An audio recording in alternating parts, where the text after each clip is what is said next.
जिनेन्द्र अठ विह काम मुके अठ गुण अणोव में सिद्धे अठम पुण विण विठे निठ्य कज्जेय वंदिमो नित्यम।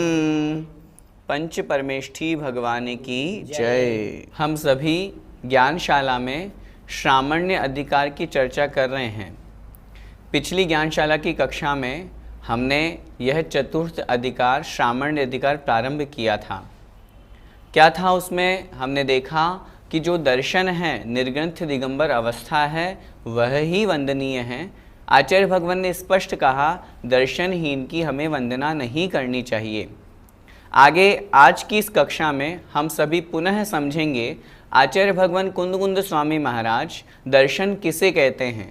आइए गाथा क्रमांक 99 आगे बढ़ते हैं। दंसे मोक्ष मग्गम सम्मतम संयमम सुधम मम च निगंतम प्राणमयम जिणमग्गे दंसणम भणियम।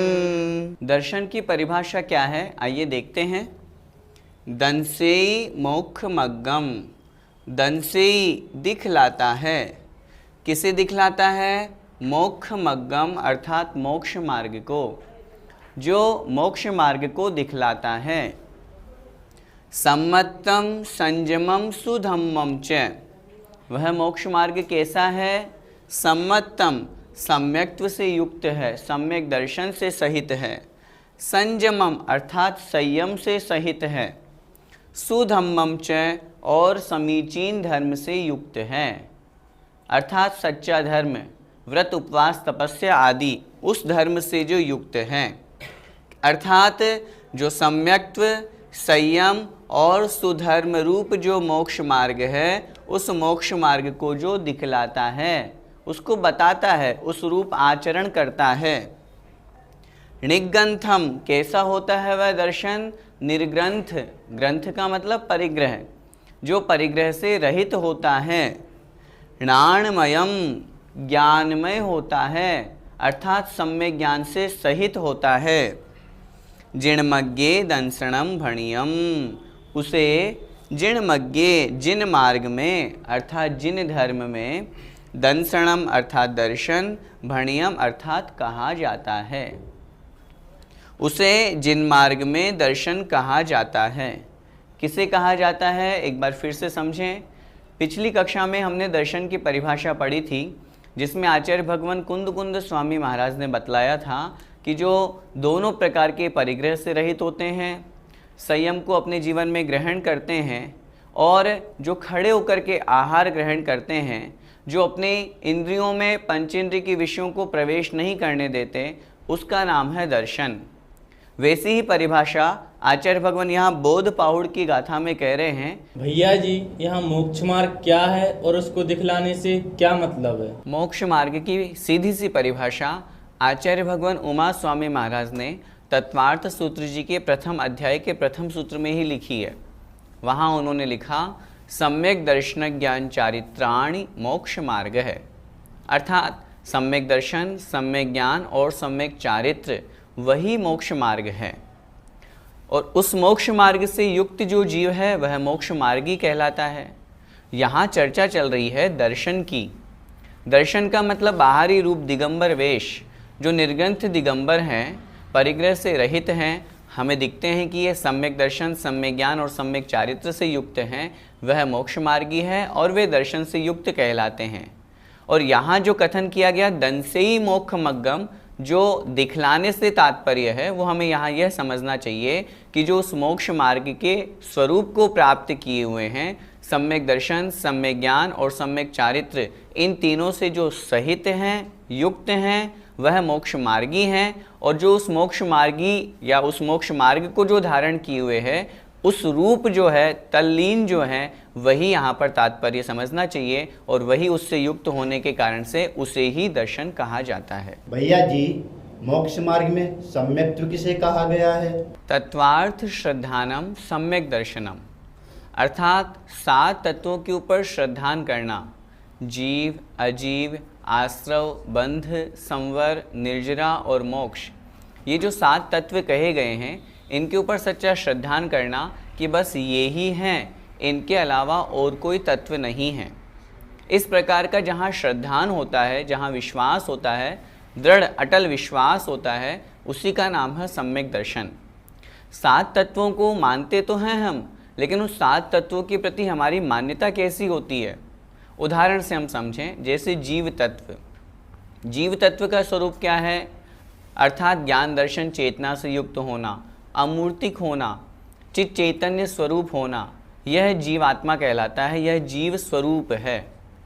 पुद्गल के स्वरूप की जब हम चर्चा करते हैं तो जो रूप, रस, गंध, स्पर्श से सहित होता है, ऐसा शरीर आदि पर पदार्थ जितने भी हैं, यह सब पुद्गल कहलाते हैं। अब जिस बात की हम यहाँ चर्चा करना चाह रहे हैं, सम्यक्त्व किसे कहते हैं, तो मात्र इनको जानने का नाम अथवा श्रद्धान करने का नाम सम्यक दर्शन, सम्यक ज्ञान नहीं है। तद्रूप हमारी वैसी परिणति भी होनी चाहिए। हम यदि शरीर को ही आत्मा मान रहे हैं और आत्मा को ही शरीर मान रहे हैं, तो फिर हमारी 7 तत्वों के प्रति श्रद्धान कैसे हुआ, कैसे बना? हमने मान लिया कि शरीर है, लेकिन शरीर के प्रति हमारा राग द्वेष हो रहा है कि नहीं हो रहा? शरीर को ही तो हम आत्मा नहीं मान रहे। शरीर को कष्ट होने पर हम अपने आप को क्या मानते हैं कि हमें कष्ट देने वाले हैं, हमें, मेरी आत्मा को कष्ट हो रहा है, मुझे दुख हो रहा है। हम इस तरह का विचार करें कि आश्रव बंध ये संसार में भटकाने वाले हैं, पंचेंद्रिय की विषय भोग संसार में भटकाने वाले हैं, तो हमें इन्हें छोड़ना है, क्योंकि इससे कर्मों का बंध होता है, कर्मों का आश्रव होता है। जिस सम्यक ज्ञान, वैराग्य को, चारित्र को, संयम को, तप को धारण करने से संवर और निर्जरा होती है, उसे हम कितना ग्रहण कर रहे हैं, इस बारे में हमको विचार करना है। मात्र 7 तत्वों का ऊपर नाम याद कर लिया और उनको समझ लिया, इतने मात्र से सम्यक दर्शन नहीं है, अपितु तद्रूप हमारी वैसी परिणति हो, वैसा आचरण हो, उसका नाम सम्यक्त्व है। तो सम्यक दर्शन की जो अभी हमने परिभाषा पढ़ी, 7 तत्वों के प्रति श्रद्धान करना, वह यहाँ मोक्ष मार्ग में सम्यक दर्शन की परिभाषा के अंतर्गत ग्रहण किया जाता है, और उस रूप हमारा वैसा श्रद्धान होना चाहिए। भैया जी, यहाँ पर संयम और सुधर्म से क्या तात्पर्य है? संयम का शाब्दिक अर्थ होता है चारित्र।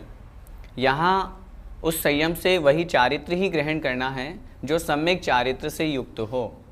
सम्यक चारित्र में विशेष रूप से 13 प्रकार के व्रत लिए जाते हैं, जिसमें 5 महाव्रत, 5 समिति और 3 गुप्ती। इन 13 प्रकार के चारित्र का जो पालन करते हैं, वे संयम से युक्त मुनि महाराज कहलाते हैं। 5 प्रकार के महाव्रत में अहिंसा महाव्रत, सत्य महाव्रत, अचौर्य महाव्रत, ब्रह्मचर्य महाव्रत और अपरिग्रह महाव्रत। इस प्रकार 5 पापों का पूर्ण रूप से त्याग करना, सूक्ष्म रूप से भी किसी जीव की हिंसा नहीं करना, झूठ नहीं बोलना, चोरी नहीं करना, कुशील अब्रह्म का सेवन नहीं करना, और परिग्रह रंच मात्र भी, एक धागा भी अपने पास में नहीं रखना। इस प्रकार 5 पापों का पूर्ण रूप से त्याग करना, यह पंच महाव्रत कहलाता है। 5 समिति। समिति किसे कहते हैं? यत्नाचार पूर्वक प्रवृत्ति करने का नाम समिति है। यह भी 5 प्रकार की होती है। एरिया समिति, भाषा समिति, आदान निक्षेपण समिति, प्रतिष्ठापन समिति और ऐष्णा समिति। एरिया समिति, गमन करते समय अपने आगे की 4 हाथ जमीन देख करके गमन करना, जिससे किसी भी जीव की हिंसा नहीं हो। भाषा समिति, हित, मित और प्रिय वचन बोलना, जिससे किसी भी जीव को हमारे वचनों से कष्ट ना हो। ऐष्णा समिति, भोजन आहार ग्रहण करते समय शुद्धि का ध्यान रखना। आदान निक्षेपण समिति, अर्थात किसी भी वस्तु को ग्रहण करते समय अथवा रखते समय जीव हिंसा का ध्यान रखना और उससे बचने के लिए पिछी आदि से मार्जन करके वस्तु को ग्रहण करना अथवा रखना। और अंतिम है प्रतिष्ठापन समिति, अर्थात मलमूत्र आदि क्षेपण करते समय जीव हिंसा का ध्यान रखना, ऐसे स्थान पर मलमूत्र क्षेपण करना जहाँ जीव ना हो। कहने का तात्पर्य समिति यत्नाचार पूर्वक प्रवृत्ति। हम जिस चारित्र की, जैन धर्म की और जिस दर्शन की बात कर रहे हैं वहाँ पर प्रत्येक जीव की रक्षा का भाव है। हम कोई भी क्रिया करें उसमें जीव हिंसा का हम ध्यान रखें, उसी का नाम है समिति। ये 5 प्रकार की समिति। और कहलाया आगे 3 प्रकार की गुप्ती, मनोगुप्ती, वचन गुप्ती और काय गुप्ती। अपने योगों को वश में करना, मन से बुरा नहीं विचारना, मन को वश में करना, वचन को वश में करना और शरीर को वश में करना। इस तरह से यह 13 प्रकार का चारित्र उन मुनि महाराज का कहा गया है। इसलिए यहाँ जो वह संयम से युक्त मुनि है, यहाँ संयम से उस 13 प्रकार के चारित्र को ग्रहण करना चाहिए। आगे जो आपने सुधर्म की चर्चा की, सुधर्म समीचीन जो धर्म है, सच्चा जो धर्म है, ऐसे उस अनशन आदि जो 6 प्रकार का बहिरंग तप कहा गया है तथा प्रायश्चित आदि 6 प्रकार का जो अंतरंग तप कहा गया है। वैसे तो धर्म से तात्पर्य जो जीवों की रक्षा करने वाला है, वस्तु का स्वभाव है, उस रूप धर्म होता है। लेकिन चूंकि यहाँ मोक्ष मार्ग रूप समीचीन धर्म की चर्चा चल रही है, इसलिए यहाँ जो 12 प्रकार के तप तपे जाते हैं उनसे जो युक्त होता है वह सुधर्म से युक्त कहलाता है।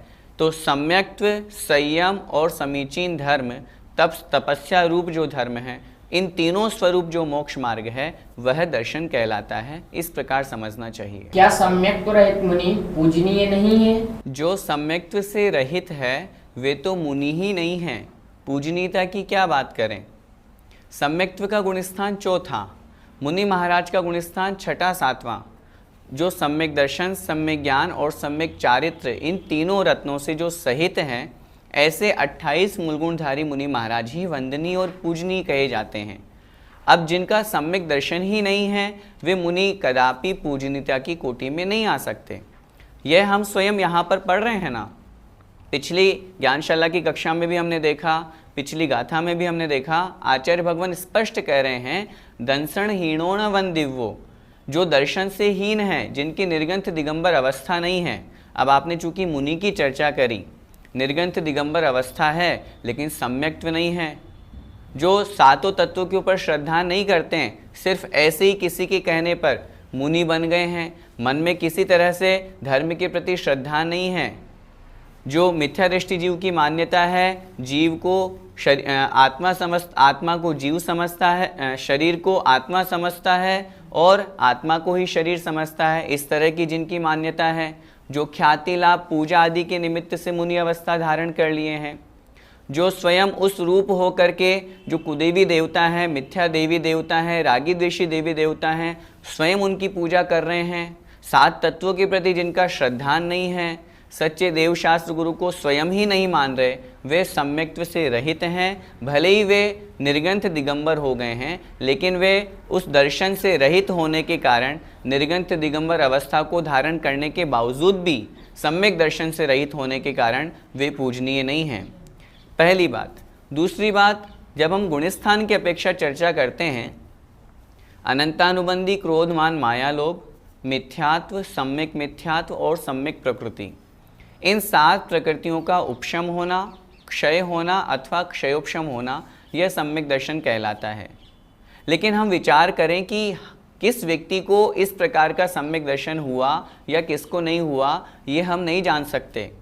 इसलिए कौन सम्यक दृष्टि है, कौन मिथ्या दृष्टि है, ये हम नहीं पता लगा सकते। हम तो सिर्फ इतना जानते हैं, आगम के अनुसार चर्या करने वाले 28 मूलगुणधारी रत्नत्रय के सेवक जो निर्गंथ दिगंबर पिच्छी कमंडलधारी मुनि महाराज हैं, वे हमारे लिए वंदनीय हैं। यदि 28 मूलगुण के धारी नहीं हैं, उनमें किसी प्रकार का कोई मूलगुण कम हो रहा है, दोष लग रहा है, उनका दर्शन शुद्ध नहीं है, तो फिर वे मुनि नहीं हैं, वे मुनि की कोटि में नहीं आएंगे और उन्हें हम वंदना नमस्कार नहीं कर सकते। दर्शन की परिभाषा समझने के पश्चात अब जो उस दर्शन से युक्त, उस मुनि मुद्रा से युक्त होते हैं, उनका कितना बड़ा महत्व है, वे कितने ऊंचे पद को धारण किए हुए होते हैं, आइए उसे हम समझते हैं। गाथा क्रमांक 100। जह मूलम निविणट्ठे दुमस्य परिवारणत्ति परिवड्ढी तह जिण दंसन भट्टा मूल विणट्ठाण सिज्जन्ति।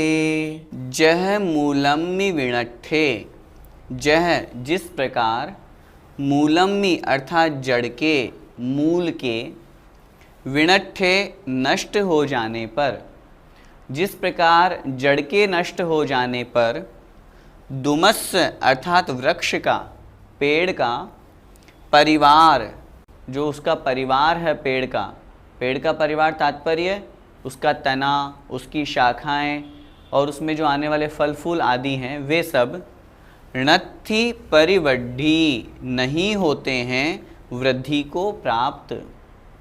क्या मतलब? यदि जड़ ही समाप्त हो गई, जड़ ही नहीं रही, तो फिर वो वृक्ष की उत्पत्ति, स्थिति और वृद्धि कैसे संभव हो सकती है। इसलिए आचार्य भगवान एक उदाहरण के माध्यम से यहाँ हमको समझाने का प्रयास कर रहे हैं। कह रहे हैं, एक बार फिर से देखो, जिस प्रकार जड़ के नष्ट हो जाने पर वृक्ष का जो परिवार है, तना, शाखा, उपशाखा, उसके पत्ते, फल फूल आदि, वे वृद्धि को प्राप्त नहीं होते हैं। तह ठीक उसी प्रकार जिण दंसन भट्टा, जो जिन दर्शन से भ्रष्ट हैं, पतित हैं, गिर गए हैं, जो जिनेंद्र भगवान द्वारा उपदेशित जो धर्म है, निर्ग्रंथ दिगंबर अवस्था है, उस दर्शन से जो भ्रष्ट हो गए हैं, वे मूल विणट्ठा, वे मूल से ही नष्ट हो गए, वे जड़ से ही समाप्त हो गए। इसलिए न सिद्ध्यन्ति, वे सिद्धत्व को प्राप्त नहीं कर पाते हैं, नहीं कर सकते हैं, अर्थात मोक्ष नहीं जाएंगे, मोक्ष अवस्था को प्राप्त नहीं कर पाएंगे। कौन नहीं कर पाएंगे? जो जिण दंसन भट्टा मूल विणट्ठा, जो दर्शन से भ्रष्ट हो गए, वे मूल से ही भ्रष्ट हो गए। कहने का तात्पर्य आचार्य भगवान यहाँ पर कह रहे हैं, पिछली जो हमने गाथा में समझा कि दर्शन किसे कहते हैं, निर्ग्रंथ दिगंबर अवस्था। उस निर्ग्रंथ दिगंबर अवस्था के साथ में संयम का, चारित्र का, तप का पालन करना, 28 मूल गुणों का पालन करना, यह दर्शन कहलाता है। और जिनके पास ये दर्शन नहीं है, चूँकि उनका मूल जो जड़ है, बहुत स्पष्ट कह रहे हैं, यदि किसी भी मकान की नींव ही नहीं है तो फिर वो मकान किस पे टिकेगा, वो मकान रह ही नहीं सकता। ठीक उसी प्रकार जो मोक्ष मार्ग का जो मूल है, उस मोक्ष को प्राप्त करने का जो सबसे पहला रास्ता है, पहली सीढ़ी है, वह है दर्शन, निर्ग्रंथ दिगंबर अवस्था, 28 मूल गुणों का पालन, और आगे की प्रक्रिया फिर वो धर्म ध्यान और शुक्ल ध्यान, वो तो आगे की बात है। तो जब मूल जो है दर्शन है, जब वही नहीं रहेगा तो वह जीव सिद्धत्व को प्राप्त नहीं कर सकता। इसलिए दर्शन का, मुनि मुद्रा का बहुत बड़ा महत्व है। उस महत्व को हम समझें, उस महात्म्य को हम समझें कि निर्ग्रंथ दिगंबर अवस्था को धारण किए बिना मोक्ष संभव नहीं है। इसलिए जो दर्शन से रहित हैं, मूल से विनष्ट हैं, वे सिद्धत्व को प्राप्त नहीं कर पाते। भैया जी, तो जिन लिंग के अलावा अन्य लिंग से मुक्ति नहीं हो सकती? आचार्य भगवान कुंद कुंद स्वामी महाराज ने स्पष्ट कहा, और आगे की कक्षाओं में हम समझेंगे। उन्होंने लिखा, णग्गो विमोक्ष मग्गो शेषा उम्मग्गया सव्वे, अर्थात नग्नता ही मोक्ष मार्ग है। इसके अलावा जितने भी मार्ग हैं, जितने भी लिंग हैं, वे सभी उन्मार्ग कहे गए हैं, कुमार्ग कहे गए हैं, खोटे मार्ग कहे गए हैं। अन्य मत में अथवा जैनेतर परंपरा में जो वैकुंठ अथवा मुस्लिम संप्रदाय में जो जन्नत आदि हैं, वे एक स्वर्ग अवस्था तक की चर्चा करते हैं, मोक्ष की बात नहीं करते। मुक्ति की बात निर्ग्रंथ दिगंबर अवस्था से ही होगी, क्योंकि अन्य संप्रदाय में जो कथन किया जाता है, ज्ञान से मुक्ति होती है, अथवा यह आत्मा यहाँ से समाप्त हुआ, शरीर छोड़ा, उसको मुक्ति की प्राप्ति हो जाती है। अनेक प्रकार की जो चर्चाएं अनेक अन्य समाजों में चलती हैं, उन सब का खंडन करते हुए आचार्य भगवान कुंद कुंद स्वामी महाराज बहुत स्पष्ट कह रहे हैं, नग्नता ही मोक्ष मार्ग है। निर्ग्रंथ दिगंबर अवस्था जब तक धारण नहीं होगी तब तक मोक्ष मार्ग ही नहीं बनेगा, मुक्ति की तो क्या बात करें। तो इसलिए मोक्ष प्राप्त करना है तो निर्ग्रंथ दिगंबर अवस्था को तो धारण करना ही पड़ेगा। बिना निर्ग्रंथ बने, बिना दिगंबर बने मोक्ष संभव नहीं, ऐसा समझना चाहिए। भैया जी, तो क्या मात्र जिनलिंग को धारण करने से मोक्ष की प्राप्ति हो जाती है? नहीं, ऐसा नहीं है। मात्र जिनलिंग को अथवा दर्शन को धारण करने से ही मोक्ष की प्राप्ति हो जाए, ऐसा नहीं होता। एक कार्य के सफल होने में अनेक कारण होते हैं। जहाँ तक मोक्ष प्राप्ति की हम चर्चा कर रहे हैं, सम्यक दर्शन ज्ञान चारित्राणि मोक्ष मार्ग है, यह तत्वार्थ सूत्र का प्रथम अध्याय का प्रथम सूत्र है। और इसी अपेक्षा से हमको समझना चाहिए कि मात्र निर्ग्रंथ दिगंबर हो जाने मात्र से, नग्न हो जाने मात्र से मुक्ति नहीं होगी। मोक्ष प्राप्ति का प्रथम साधन यह है, मोक्ष जब भी होगा निर्ग्रंथ दिगंबर अवस्था धारण करने से ही होगा। लेकिन मात्र निर्ग्रंथ दिगंबर अवस्था से नहीं, उसके साथ में 28 मूल गुणों का पालन, रत्नत्रय का पालन, सम्यक दर्शन, सम्यक ज्ञान, सम्यक चारित्र से युक्त होकर के जब 28 मूल गुणों का पालन होगा, वे मुनि महाराज धीरे धीरे बहिरंग से अंतरंग की ओर आगे बढ़ेंगे, शुद्धोपयोग की ओर आगे बढ़ते हुए कर्मों का क्षय करेंगे, तब मुक्ति होगी। इसलिए मात्र जिनलिंग से अथवा नग्न होने मात्र से मुक्ति नहीं, उस जिनलिंग के साथ में तद्रूप वैसा आचरण, वैसे परिणाम और वैसे परिणामों की विशुद्धि भी होना अनिवार्य है। वही मोक्ष मार्ग 28 मूल गुणों से युक्त मुक्ति में कारण कहा गया है। भैया जी, यहाँ पर वृक्ष का उदाहरण किस प्रकार समझना चाहिए? वृक्ष के उदाहरण से हमें यह समझना है, आचार्य भगवान वृक्ष की जो जड़ है, वृक्ष का जो मूल है, उसे दर्शन कह रहे हैं, उसको उदाहरण से समझा रहे हैं कि जैसे एक पेड़ होता है, वो पेड़ बहुत बड़ा है, बहुत घना है, बड़ी बड़ी शाखाएं उपशाखाएं उस पेड़ की हैं, लेकिन वो क्यों हैं, उसके पीछे उसका जो मूल कारण है वह है उसकी जड़। वो जमीन में जितना गहरा उसकी जड़ होगी, उतनी अच्छी प्रकार से वो अपनी स्थिति रख सकता है, अपना प्रभाव दिखा सकता है और उतने अधिक समय तक वो वृक्ष रूप में परिणत रह सकता है।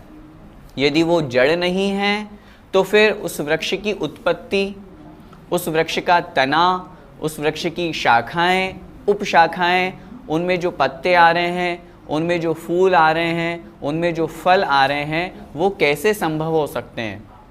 ठीक इसी प्रकार मात्र निर्ग्रंथ दिगंबर अवस्था जब तक ये मूल है मोक्ष मार्ग का और मोक्ष प्राप्ति का, पुरुष लिंग धारण करके निर्ग्रंथ दिगंबर अवस्था जब तक नहीं होगी तब तक हम रत्नत्रय का पालन, परिग्रह के त्यागी और मोक्ष मार्ग में आगे नहीं बढ़ सकते।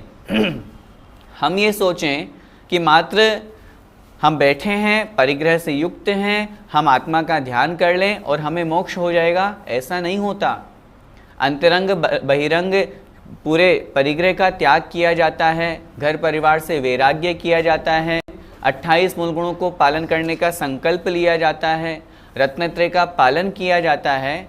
तो इसलिए निर्ग्रंथ दिगंबर अवस्था मूल है, जड़ है, उसके बिना मोक्ष मार्ग नहीं, मोक्ष प्राप्ति संभव नहीं। इसलिए वृक्ष के उदाहरण को हमें यहाँ पर यही समझना चाहिए कि जैसे जड़ के बिना वृक्ष की स्थिति, उत्पत्ति, वृद्धि संभव नहीं, ठीक उसी प्रकार निर्ग्रंथ दिगंबर अवस्था के बिना उस जीव का मोक्ष मार्ग में चलना अथवा प्रारंभ होना ही संभव नहीं है। जय जिनेन्द्र।